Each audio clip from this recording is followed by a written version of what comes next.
bem? Bom dia! Hoje vamos ver o sistema nervoso e os órgãos sensoriais, tá? Os 5 sentidos. Bom, o sistema nervoso, gente, é um dos sistemas que eu acho mais legal, se brincar, o mais legal de todos, certo? Porque é muito interessante, né? É muito complexo. Claro que a gente não vai ver tudo, né, nessa aula, porque é extremamente complexo, mas é extremamente interessante. Eu espero que vocês gostem, certo?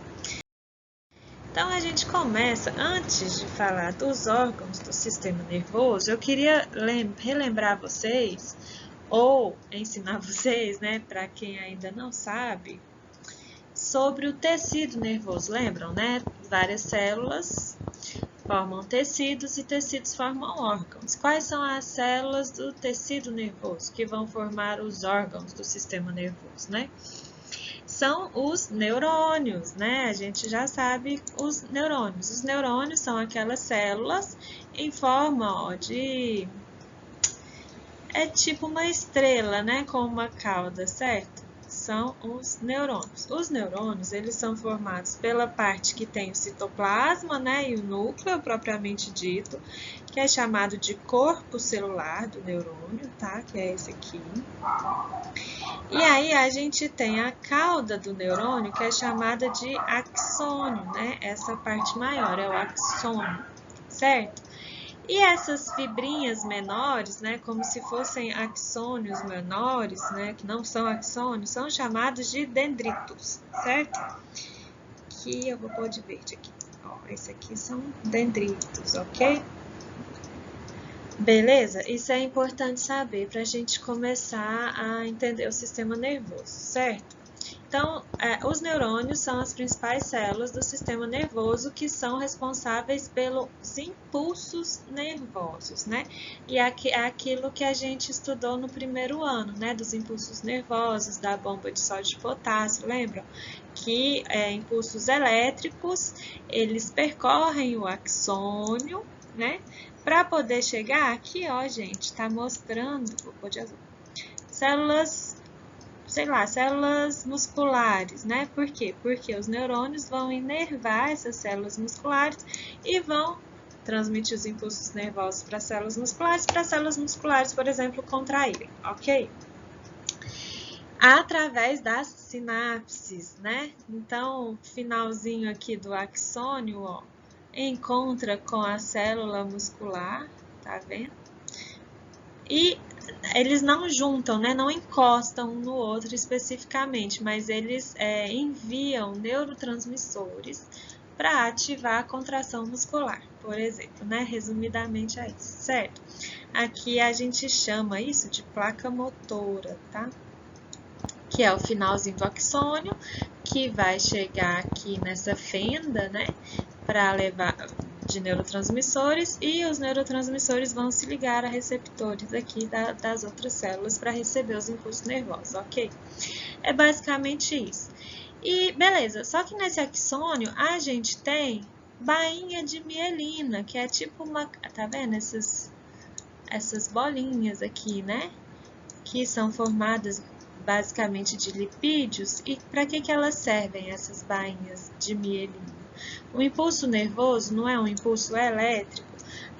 A bainha de mielina é de lipídio. Então, na verdade, na bainha de mielina não vai ter o impulso nervoso, ela é isolante, certo? Então, como ela é isolante, o impulso nervoso, ele salta. Em vez de ser no axônio inteiro, ele vai saltar, né, as bainhas de mielina, certo? Então, onde tiver bainha de mielina, o impulso nervoso ele não vai, então ele salta. Ou seja, o impulso nervoso ele passa muito mais rápido no axônio que tem bainha de mielina, né? Já que ele é saltante, né? Ele vai passar muito mais rápido, certo? Existe uma doença que acaba com as bainhas de mielina da pessoa e aí o impulso nervoso passa muito mais devagar, tá? Ok, então esses são os neurônios. Mas existem outras células do sistema nervoso, do tecido nervoso, que ajudam os neurônios a fazerem a sua função.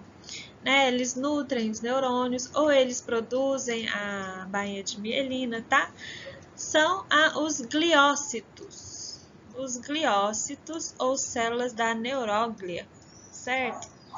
São células do tipo oligodendrócitos, células de Schwann, astrócitos e micróglias. Elas servem então para nutrir os neurônios, né, para preenchimento do tecido nervoso e também para a produção da bainha de mielina, ok? Então aqui nessa figura a gente tem, né, a oligodendrócitos, por exemplo, micróglia, né, e os astrócitos, certo?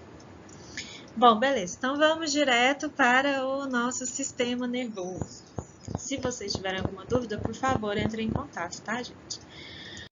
Bom, o sistema nervoso, então, é formado por órgãos, né? A gente tem, para ficar mais fácil de estudar, a gente divide o sistema nervoso em sistema nervoso central, SNC, e sistema nervoso periférico. Então, vamos primeiro para o sistema nervoso central.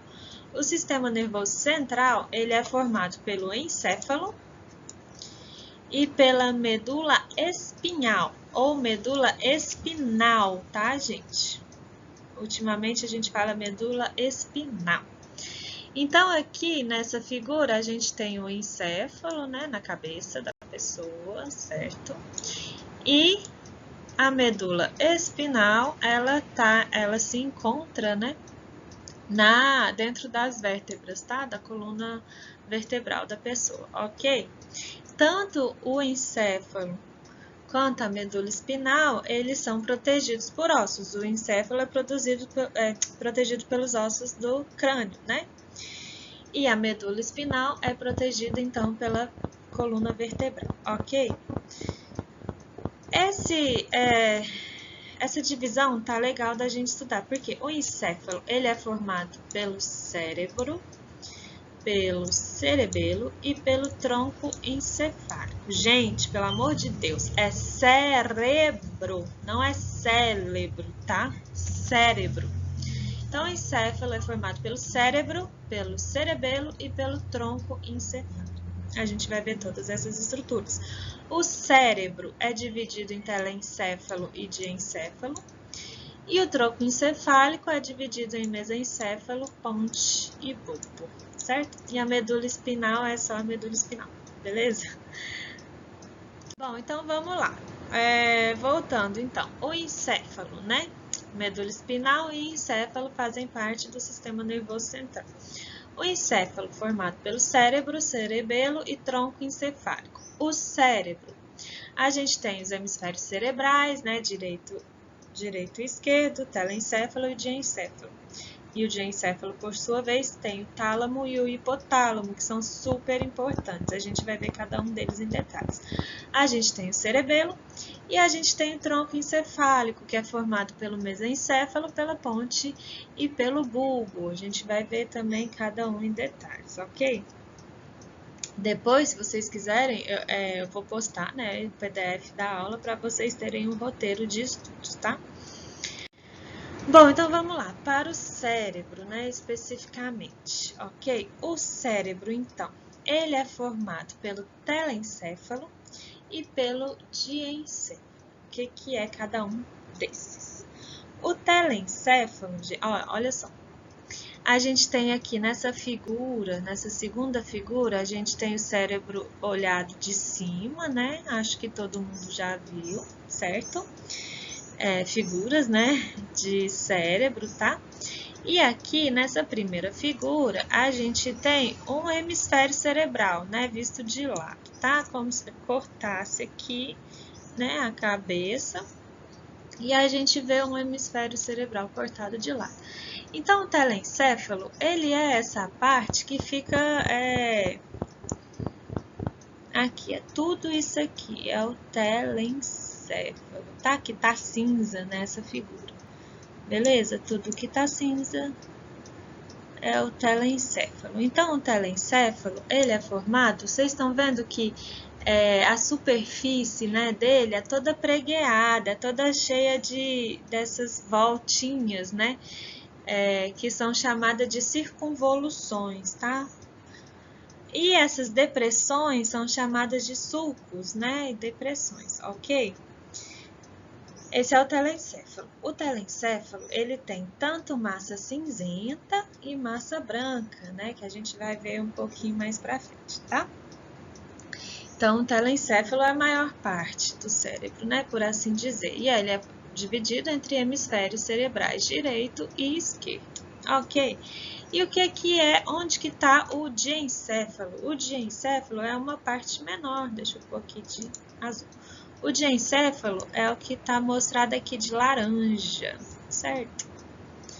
Esse é o diencéfalo, que é formado pelo tálamo e pelo hipotálamo, né? O tálamo é essa parte aqui e o hipotálamo é verde. E o hipotálamo é essa parte aqui, que a gente vai ver depois, ok? Beleza? Bom, vamos lá então. O que é o tálamo e o que é o hipotálamo? Olha só para vocês verem, né? O cérebro, aqui tá até uma figura melhor, né? Do telencéfalo, né? Primeiro, telencéfalo com os seus giros, né? E circunvoluções, certo? Bonitinho aqui. A gente tem o corpo caloso. O corpo caloso é essa parte aqui. Vamos pôr de azul. Corpo caloso é essa parte que liga o hemisfério direito com o hemisfério esquerdo, tá? E o tálamo de verde, vamos pôr o tálamo aqui de verde, ok? E o hipotálamo aqui de azul escuro, certo? É o hipotálamo, é bem pequenininho o hipotálamo, certo? Mas é extremamente importante, por quê?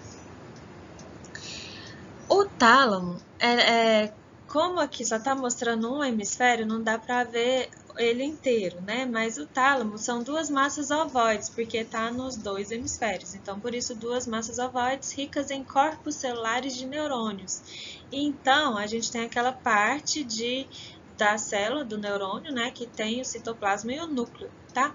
Ele é responsável por mensagens sensoriais. Então, toda mensagem sensorial, com exceção dos receptores de olfato, mas toda mensagem sensorial que chega no cérebro, chega através do tálamo, beleza?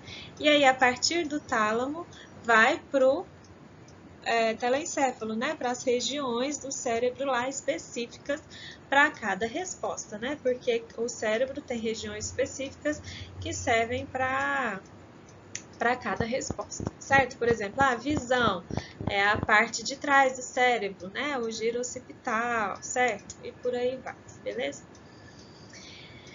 Bom, além disso, ele atua como estação integradora e retransmissora dos impulsos nervosos para o córtex cerebral. A gente vai ver o córtex cerebral, que é a parte superficial do cérebro, né, com a massa cinzenta, tá? Direcionando, então, para as áreas apropriadas do cérebro onde são processadas. Então, eu não falei, né, quando a gente estava falando do telencéfalo, mas é aonde, né, no cérebro em geral, onde são processadas as informações e ocorre também a produção de informações de resposta, né? Tipo, toda ação gera uma reação, né? E a reação está gerando, né, no nosso telencéfalo, ok? A reação, certo? Além disso, o tálamo tem papel na regulação do estado de consciência, alerta e atenção. Agora eu não lembro se eu falei para vocês, eu falei, né? Então, o telencéfalo é toda essa parte amarela que eu falei para vocês, mais o corpo caloso de azul, né? E o tálamo e o hipotálamo fazem parte do diencéfalo, certo? Do diencéfalo.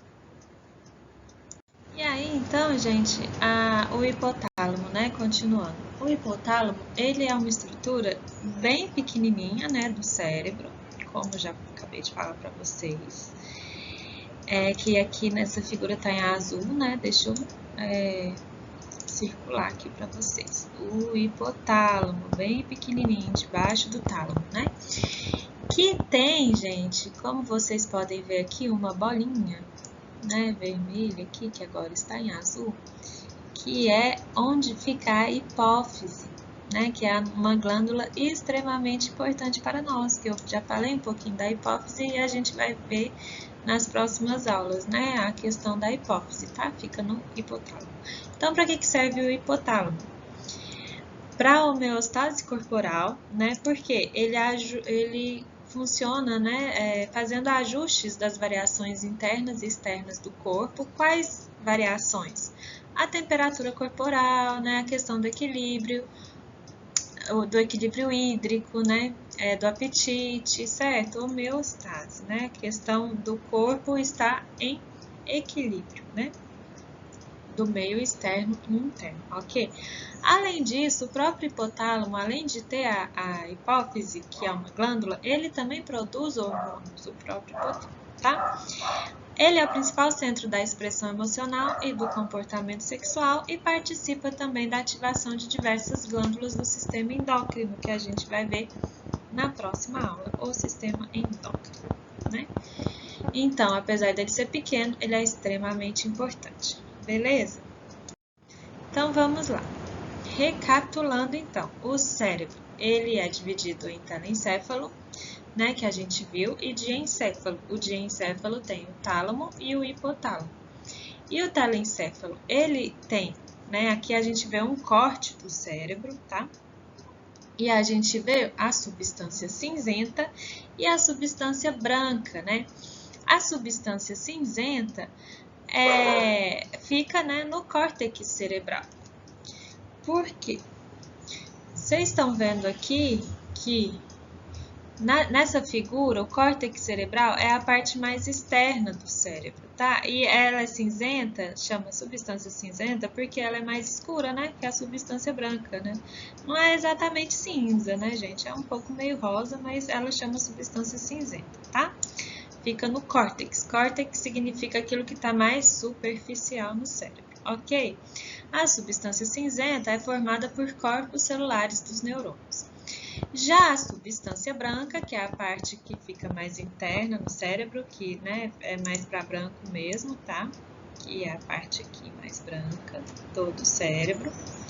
Ela é formada por dendritos e axônios dos neurônios, ou seja, formam fibras, né, neurais, ok? Os axônios e os dendritos formam as fibras neurais ou fibras nervosas, ok? Para que servem essas fibras que a gente já discutiu, né? Servem para a propagação do impulso nervoso, ok? Tanto que, para que é essa coloração, né? Por que forma essa coloração? Por conta da baía de mielina, né? Que ela é mais clara, certo?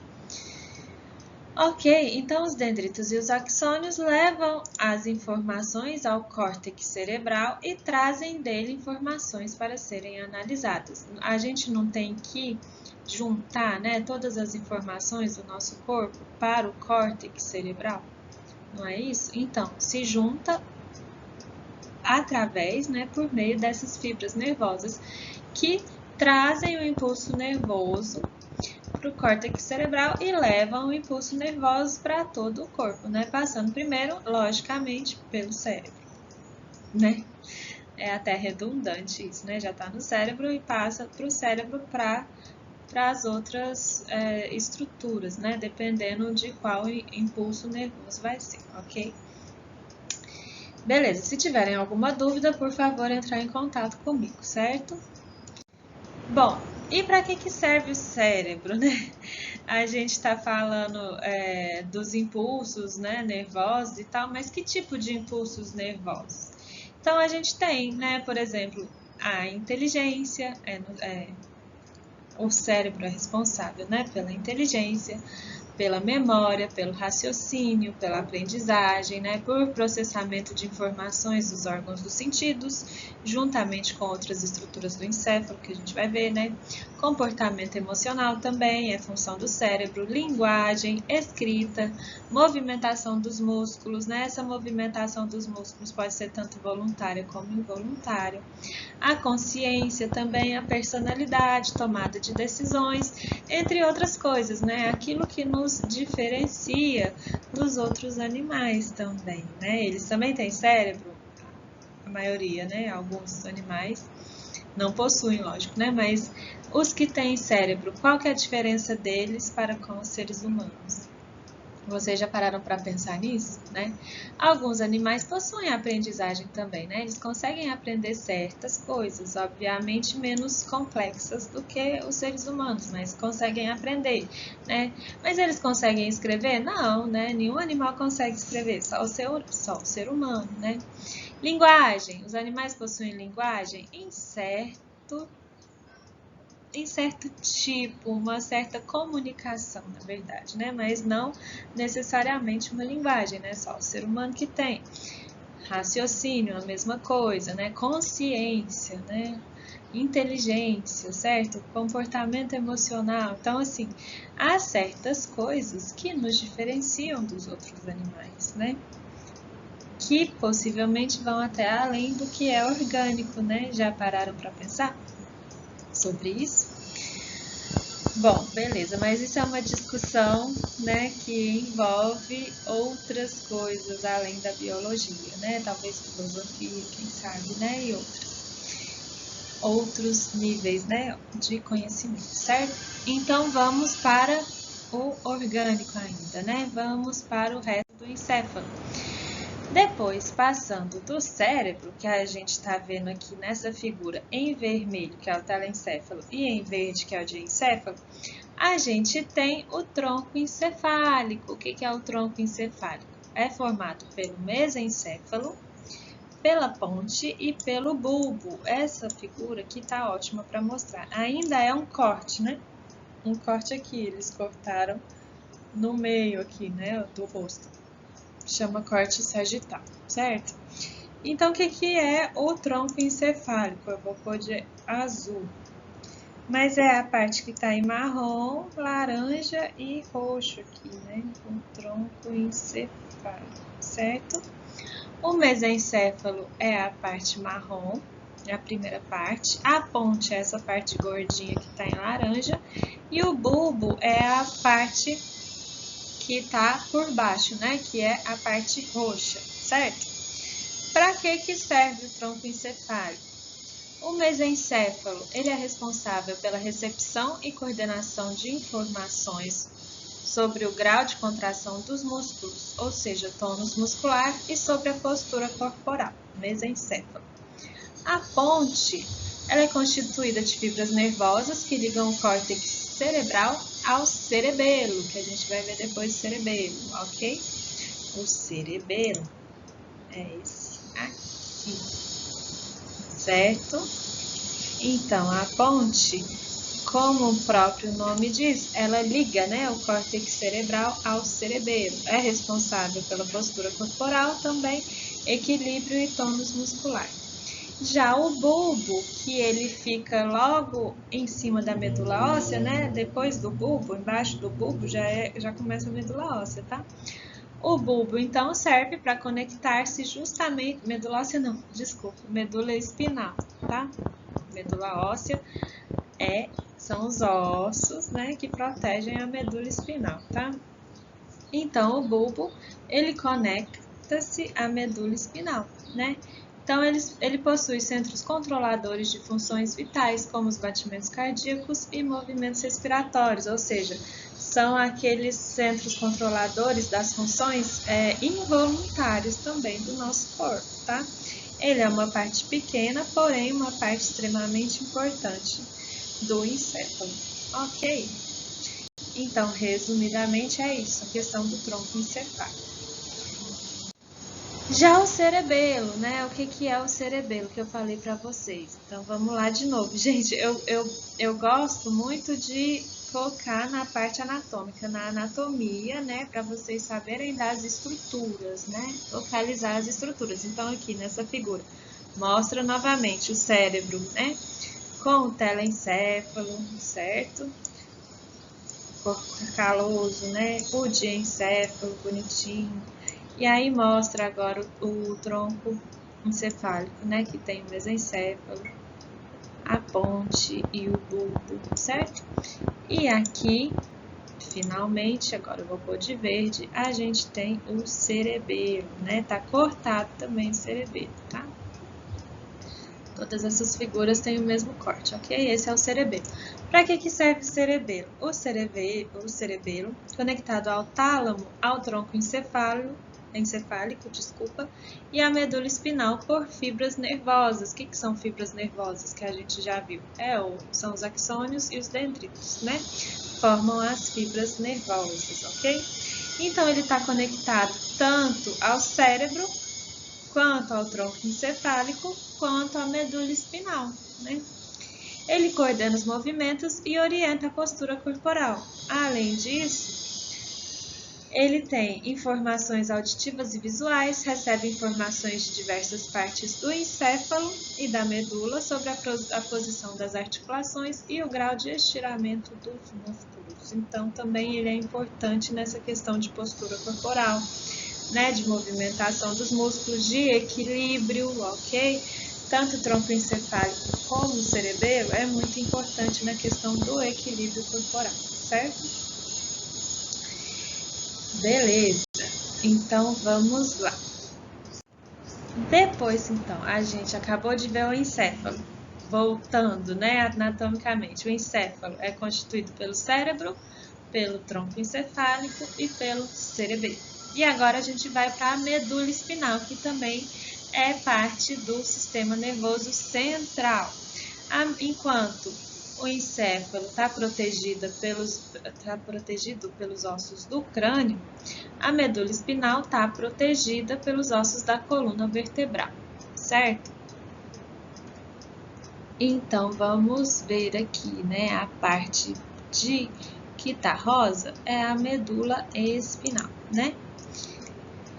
Aqui nessa figura dá para ver bonitinho, né, como que fica a medula espinal protegida pelas vértebras, ok? Isso aqui, ó, gente, vou pôr de azul.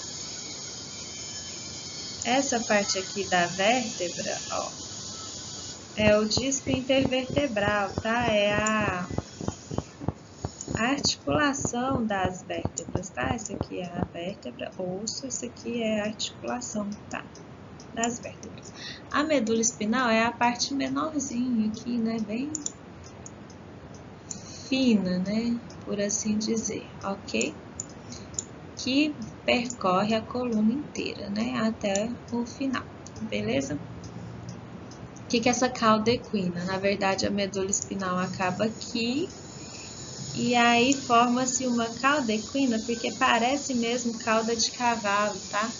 De nervos que saem da medula espinal, beleza?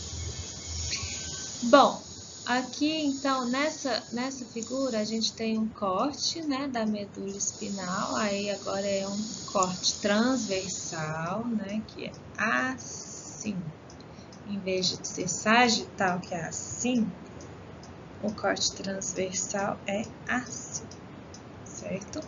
Então, a gente cortou a medula espinal aqui. A medula espinal também é formada por substância branca e substância cinzenta, tá? Só que, ao contrário do cérebro, a substância cinzenta tá no córtex cerebral, né? Tá do lado de fora. Já a medula, a substância cinzenta tá do lado de dentro, ó, que parece uma borboleta, estão vendo? Essa parte aqui cinza, que está cinza mesmo na figura, é a substância cinzenta da medula óssea. E a parte de fora, né, é a substância branca da medula óssea, não, desculpa, gente, da medula espinal, tá? Bom, o que mais? Ó, para que serve a medula espinal? Ela serve para intermediar a comunicação do corpo com o encéfalo, né? Então, da onde que os estímulos vão chegar para o encéfalo, né? Que está aqui em cima da nossa cabeça, através dos nervos da medula óssea, né? Que saem da medula óssea, tá? Para o corpo inteiro. Além disso, além dela ficar intermediando, né? Informações do encéfalo para o corpo todo e do corpo todo para o encéfalo, ela também sozinha consegue elaborar respostas simples para certos estímulos, que a gente vai ver o que é isso, tá? Então, ela pode trabalhar tanto sozinha como em conjunto com o encéfalo, beleza? Quando ela está sozinha, são respostas mais simples que ela faz, mas quando ela está com o encéfalo, aí sim, são respostas mais elaboradas que ela consegue passar para o corpo. Ok? Bom, coisas anatomicamente importantes também, né? A gente tem, então, que eu falei para vocês, a substância cinzenta da medula óssea e a substância branca da medula óssea, né? Que eu vou pôr de verde. Substância branca da medula óssea, certo? O que é a substância cinzenta, né? Como a gente viu no córtex cerebral também, né? A substância cinzenta é sempre formada por corpos celulares dos neurônios, tá? E a substância branca pelas fibras, né? Que são os axônios e os dendritos, certo? Outra coisa importante também, né? Anatomicamente falando, a parte de trás da medula óssea é chamada de posterior ou sensitivo e a parte da frente de anterior ou motora, ok? Então, né, recapitulando, essa aula tá ficando muito grande, então eu vou dividir em duas, tá? Sistema nervoso central, que a gente viu até aqui, encéfalo e medula espinal, certo? E aí, o próximo vídeo, a gente vai ver o sistema nervoso periférico, tá? Que tá muito relacionado à medula espinal, certo? Mas, para terminar, então, esse vídeo, né, para não ficar muito grande, a gente vai falar das meninges agora, né? O sistema nervoso central, então, formado pelo encéfalo e pela medula espinal. Esse sistema nervoso central, ele é protegido pelos ossos, né, tanto do crânio, que é o encéfalo, como pelas vértebras, né, na medula espinal, ok? Mas, tanto o encéfalo como a medula espinal, eles não ficam soltos no osso, né? Eles precisam ainda de outra proteção, que é uma proteção membranosa, né, de tecido conjuntivo, que são as meninges, né? As meninges, elas protegem, então, tanto o encéfalo como a medula espinal, ok? São membranas de tecido conjuntivo sobrepostas. O que significa isso? É uma sobreposta à outra. São 3 tipos de meninges, tá? A gente tem a dura mater, a aracnoide e a pia mater. Vamos ver o que é cada uma. A pia mater, começando pela pia mater. A pia mater é a meninge, é a membrana mais fininha, ela é a mais delicada e é a que fica em contato íntimo com o encéfalo e a medula espinal, ok? Então, ela fica grudada, é uma membrana bem fininha, bem... não digo fraquinha, né? Mas ela é bem fininha mesmo, que envolve todo o cérebro, né? O cerebelo, o tronco encefálico e a medula espinal, tá? É a pia mater. Já a aracnoide, ela fica, a gente pode pôr assim, né? Por cima, um pouquinho por cima, né? E ela chama aracnoide porque ela tem essas trabéculas, ó. Não sei se vocês estão enxergando nessa figura, mas tem trabéculas que contém o líquido céfalo-raquidiano, ou cérebro espinal. É a mesma coisa, líquido céfalo-raquidiano ou líquido cérebro espinal. Para que serve esse líquido? para amortecer eventuais choques do sistema nervoso central contra os ossos que o envolvem, né? Transportar substâncias também, né? Eliminar excretas, enfim. É o líquido cerebroespinal ou céfalo raquidiano, ok? Tem a aracnoide, então. E aí, depois da aracnoide, a gente tem a dura mater, que como o próprio nome diz, é mais dura, né? É uma membrana mais rígida, que fica por cima, né, da aracnoide, da pia mater e da aracnoide, e que protege também o sistema nervoso central. Ela é bem, dá para sentir, ela é bem mais rígida mesmo, né? Você não consegue rasgar ela com facilidade, por exemplo, tá? E vocês já ouviram falar de meningite? Né? O que é a meningite? Meningite é justamente uma infecção que ocorre nas meninges, né? Certo? Então, por exemplo, se a pessoa tem algum sintoma, né, de meningite, o que o médico vai fazer? Ele vai coletar o líquido cerebroespinal, né? E através disso, desse exame do líquido cerebroespinal, ele vai ver se tem bactérias nesse líquido, né? Se tem vírus ou bactérias nesse líquido, ou fungos, tá? Por quê? Porque se tiver, aí é porque a pessoa tá com meningite. Existe meningite bacteriana, viral ou fúngica. Ok? Muito sério, né? Uma doença muito séria que acomete as meninges, tá? Beleza, pessoal? Então, essa aula tá ficando muito grande, vamos passar para a próxima aula, né? Se vocês tiverem alguma dúvida, por favor, entrem em contato, ok? Porque eu sei que é uma aula complexa, porém muito legal, tá?